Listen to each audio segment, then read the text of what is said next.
Oui, André, les résidents sont anxieux car ils savent que la poussière a été traitée avec des produits chimiques. Mais comme il s'agit de la première fois que ça arrive, ils espèrent simplement que c'est la dernière fois que ça se produit. C'est l'usine Vaudreuil, située dans le quartier Saint-Jacques à Arvida, qui est responsable de cet incident. L'usine est là depuis de nombreuses années, mais cette situation est la deuxième qui se produit en 15 ans. Alcan nous avait certifié qu'il avait pris des mesures pour que ça n'arrive plus. C'est quand même une bonne envergure, là. Si je comprends bien, je pense que c'est presque tout notre quartier là, qui a été avisé de ce phénomène-là. Alors, oui, c'est inquiétant. On n'aime pas vraiment ça. On a appris par la suite qu'il y avait de l'acide caustique à l'intérieur. Ça me surprendrait beaucoup que l'acide caustique ne soit pas nuisible à l'environnement.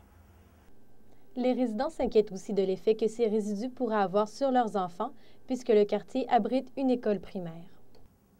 Du côté de Rio Tinto Alcan, on explique que cet incident isolé est regrettable, mais qu'il ne doit en aucun cas inquiéter les résidents. On a fait analyser cette neige-là et nos analyses nous démontrent qu'il y a eu une légère hausse du pH, ce qui veut dire que c'était peut-être l'équivalent de l'eau savonneuse ou de l'eau de mer, là, de l'eau salée. Et il y avait un petit peu de fer, donc c'est la couleur, là, la rouille qu'on retrouve. Là. Il n'y avait aucun danger pour la population. Elles n'ont pas la propriété corrosive des baux rouges. Elles sont donc moins néfastes à l'environnement. C'est pour cette raison que nous, on considère que l'événement est quand même assez mineur.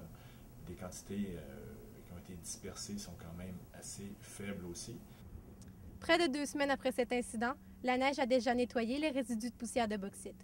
Toutes les traces ont maintenant disparu, mais cet épisode restera gravé dans la mémoire des résidents du quartier Saint-Jacques. Catherine Dufour, ATM Nouvelles, Saguenay.